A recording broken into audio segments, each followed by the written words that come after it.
Today, you're about to uncover the true nature of the 10 places where Jesus lived, and you'll see compelling images revealing their appearance now. Because after this journey, you will never imagine the life of Jesus in the same way again.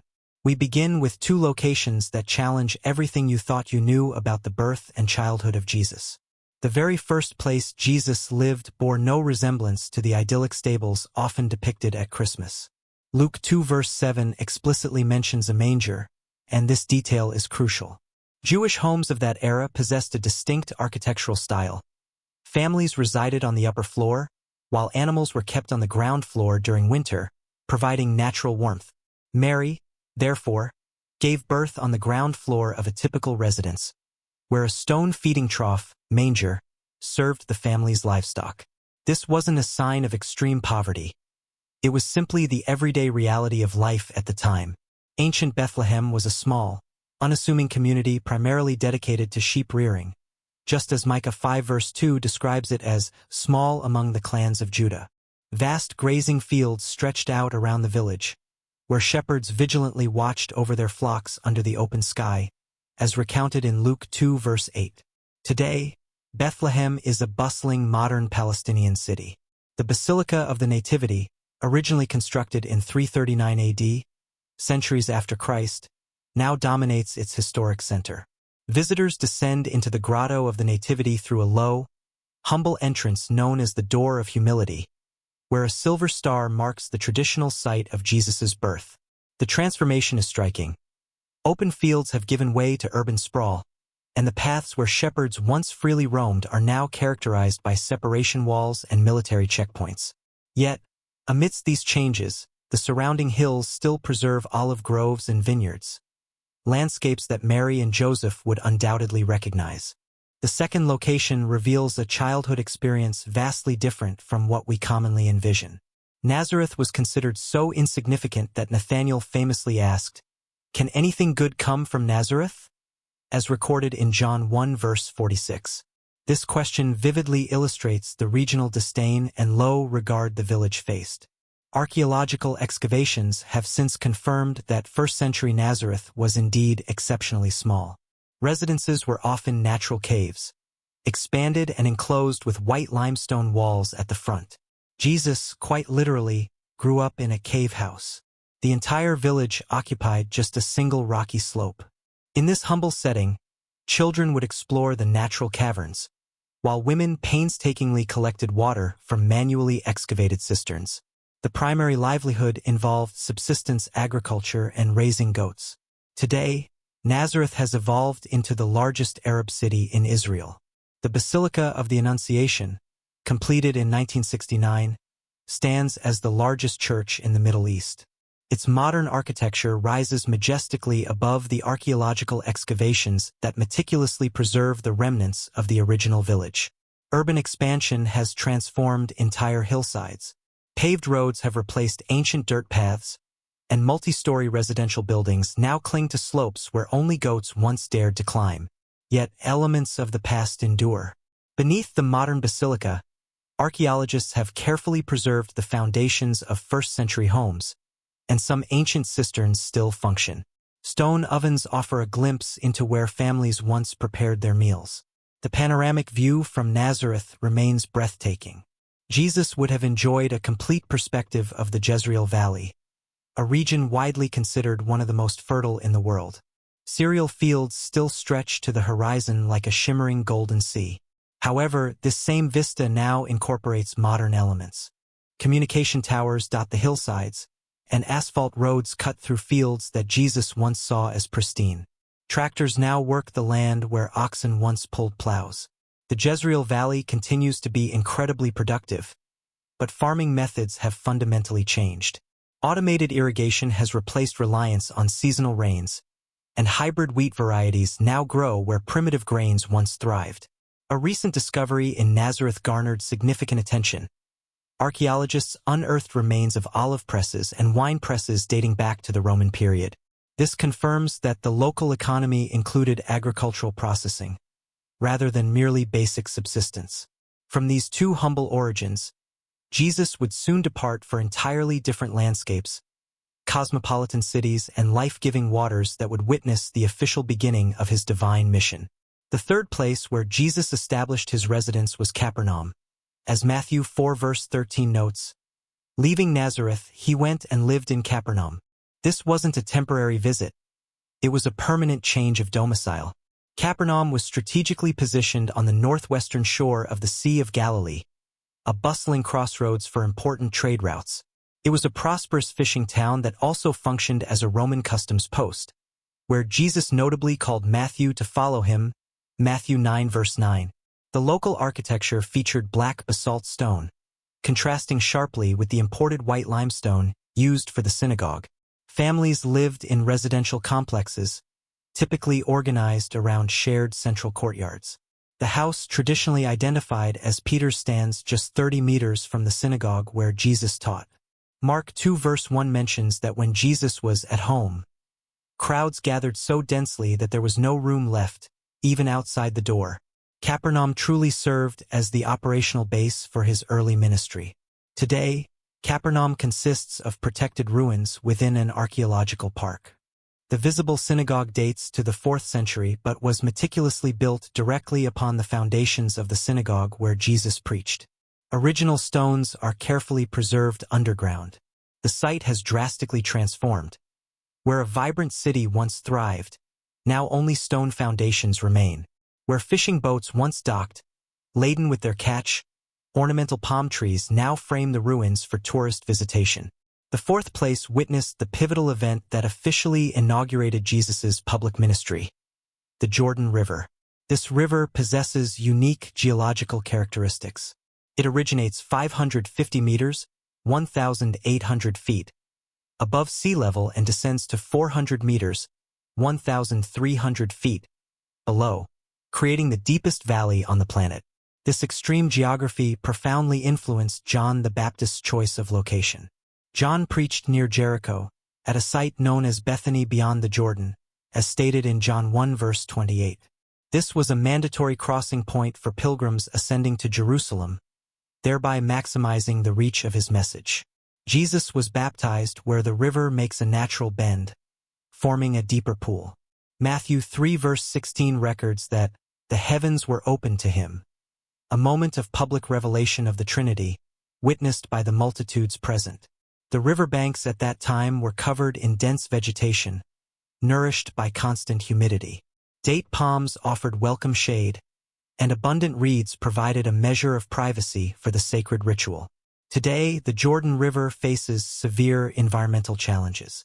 Its flow has significantly diminished due to upstream damming for irrigation. What was once a mighty, rushing river is now often a mere stream. Qasr al-Yahud, the traditional baptismal site, has been transformed into a protected archaeological site. Pilgrims now descend concrete stairs to floating platforms to touch the water, and baptismal ceremonies occur daily. The original natural vegetation has been replaced by controlled landscaping. Where there was once natural wilderness, now there are planned gardens with informative signs in multiple languages. Further north, Yardenit offers comprehensive tourist facilities, complete with changing rooms, souvenir shops, and marble steps leading down to the water, a commercialized version of the Jordan baptismal experience. A fundamental shift impacts the experience. Where John baptized in relative isolation, thousands of tourists now visit simultaneously. The contemplative silence has been replaced by a constant hum of organized groups. Yet, something remains unchanged. The water continues to flow in the same direction. The very river that touched Jesus' body still runs towards the Dead Sea, carrying sediments from the mountains where it all began. From these transformative waters, Jesus would journey to mountains where he would make revelations that would completely redefine the understanding of his divine identity. The fifth place where Jesus led his disciples holds a significance that few truly grasp. Caesarea Philippi lay at the foot of Mount Hermon, precisely where the main springs of the Jordan River originate. This was no casual choice. It was a profoundly strategic selection. In the 1st century, the city was a notorious center of pagan worship, dedicated to the Greek god Pan. A natural cave, from which crystal-clear water gushed forth, was considered an entrance to the underworld. Herod Philip even constructed temples of white marble around this very spring. It was within this environment, heavily charged with pagan symbolism, that Jesus posed his crucial question. Matthew 16 verse 15 records, "But who do you say that I am?" Peter, in a moment of profound revelation, declared, "You are the Christ, the Son of the living God." This confession was made quite literally in front of sanctuaries dedicated to false deities, underscoring its revolutionary truth. Today, Caesarea Philippi is preserved as Bania's National Park, safeguarding the ancient springs and archaeological ruins. The same waters that witnessed Peter's momentous confession continue to surge forth with undiminished power, as they have for millennia. The Roman temples are now largely overgrown foundations. Informative plaques explain the former locations of altars and statues, while the sacred cave has become a geological attraction, complete with metallic walkways for visitors. The sixth place offers arguably the most breathtaking view in the entire Holy Land, the Mount of Olives. This sacred elevation provides a unique perspective of Jerusalem, rising 818 meters, 2,684 feet, above sea level on the city's eastern side. Luke 21 verse 37 confirms that Jesus spent the nights on the mount called Olivet. During the Second Temple period, the mount was covered with ancient olive orchards. Some of these olive trees boasted trunks so massive that several people couldn't fully embrace them. It was private property, belonging to families who extracted oil for commercial trade. From this elevated vantage point, Jesus would gaze upon Herod's temple in all its magnificence. Its golden stones would gleam brilliantly at sunrise, and its courtyards would bustle with religious activity. Smoke from sacrifices constantly ascended from the altars. It was here that Jesus taught his disciples about future events. Matthew 24 preserves that prophetic conversation about the destruction of Jerusalem and the signs of the times. His words echoed among trees that were already ancient when he was born. Luke 19 verse 41 records that Jesus wept over it, upon seeing Jerusalem from this mount. His tears fell upon soil that has absorbed both joy and sorrow over centuries. The panoramic view of Jerusalem remains spectacular, though utterly transformed. Where Jesus once saw the Golden Temple, today the gleaming Muslim dome of the Rock shines. Ancient city walls have given way to a modern city skyline punctuated by skyscrapers. Thousands of white tombstones now reflect the sun, where once the silvery leaves of olive trees shimmered in the breeze, forming an urban necropolis that has replaced a productive rural orchard. Nevertheless, some elements have survived. Scientists have confirmed that 8 olive trees in Gethsemane are over 900 years old. Their roots still touch the same subsoil that sustained the trees contemporary to Jesus. The Kidron Valley, nestled between the Mount of Olives and Jerusalem, preserves its original geographical configuration. Jesus walked along this very dry riverbed, ascending the steep slope towards the walls of the Holy City. A fundamental alteration, however, marks the site. Where Jesus once prayed in complete darkness, artificial lights now permanently illuminate the gardens and monuments. The intimacy of night has been replaced by constant visibility. From these contemplative heights, Jesus would descend into valleys where he would experience human intimacy in its purest and most vulnerable form. The seventh place where Jesus found familiar intimacy was Bethany, a small village located just 3 kilometers, less than 2 miles, from Jerusalem, as recorded in John 11. It served as a personal refuge, a place where he could simply be human, away from the demanding pressures of his public ministry. Bethany in the 1st century was an agricultural community built on the eastern slope of the Mount of Olives. John 11 verse 1 identifies it as the village of Mary and her sister Martha.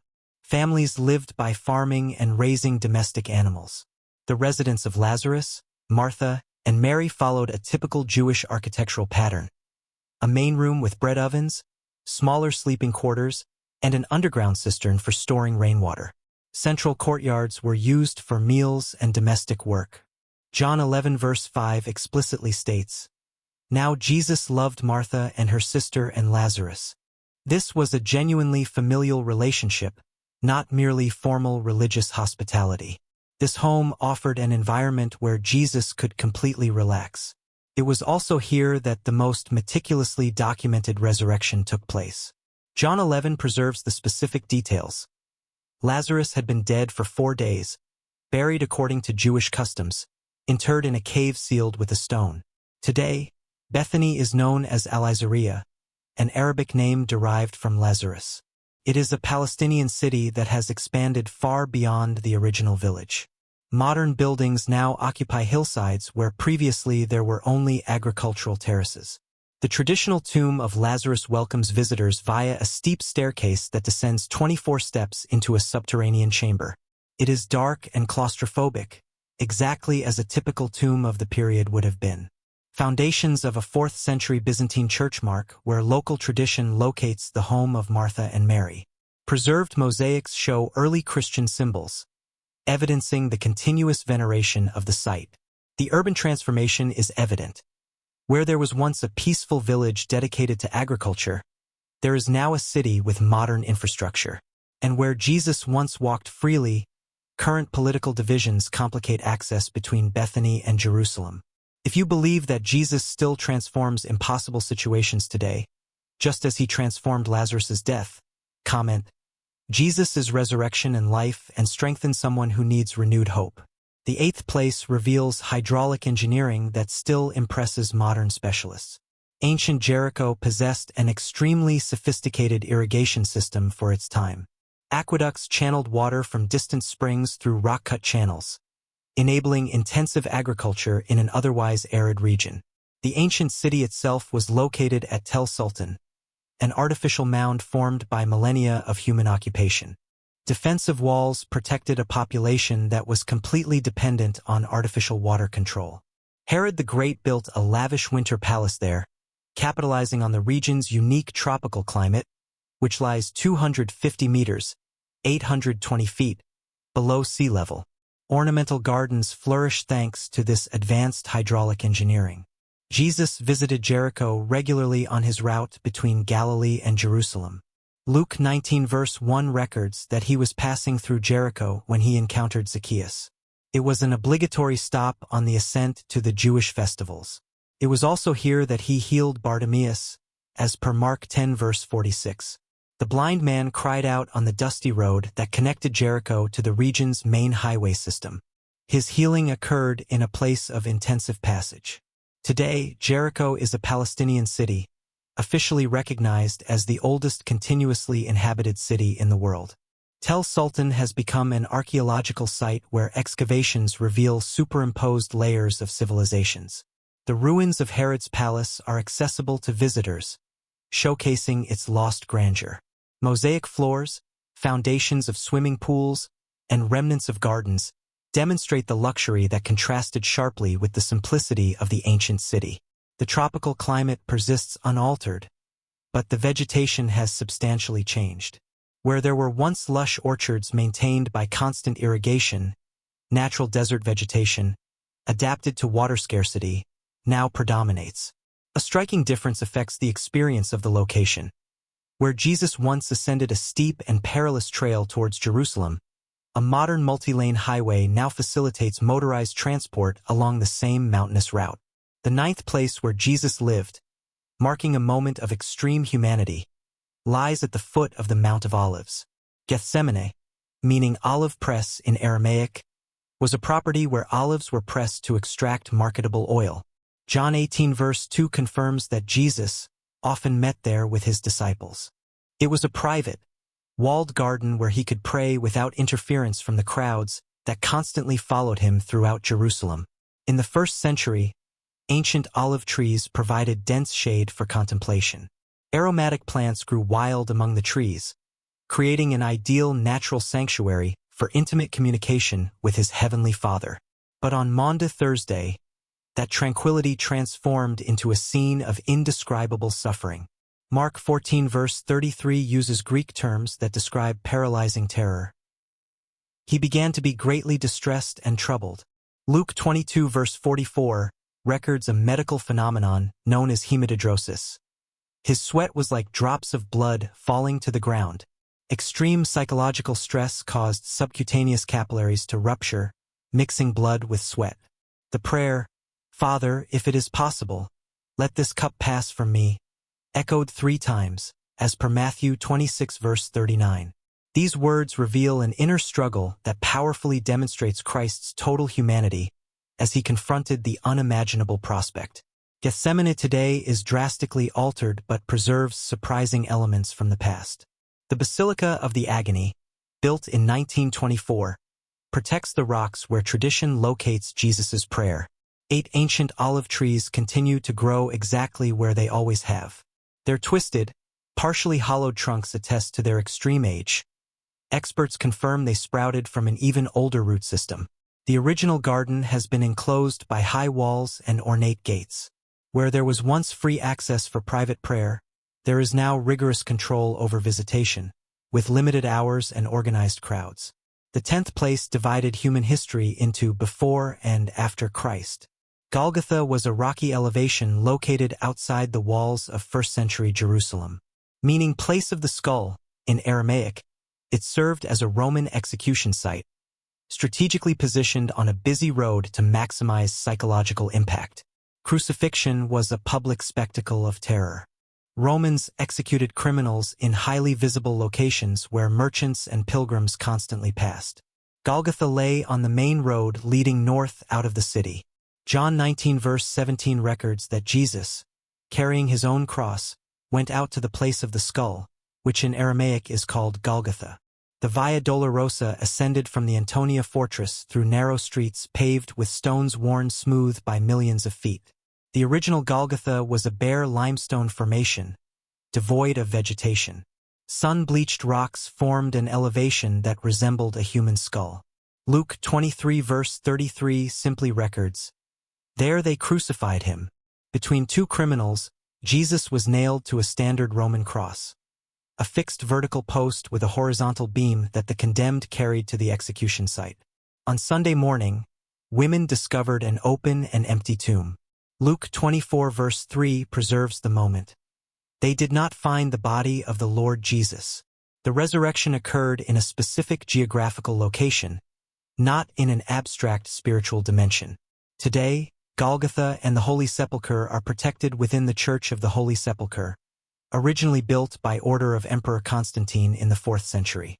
It is one of the most religiously disputed buildings in the world. 6 different Christian denominations jointly administer the complex: Greek Orthodox, Roman Catholics, Armenian Orthodox, Copts, Syriacs, and Ethiopians, with each group controlling specific areas. According to a centuries-old agreement, the crucifixion site occupies an upper floor of the church. A silver star marks the traditional spot where the cross was erected.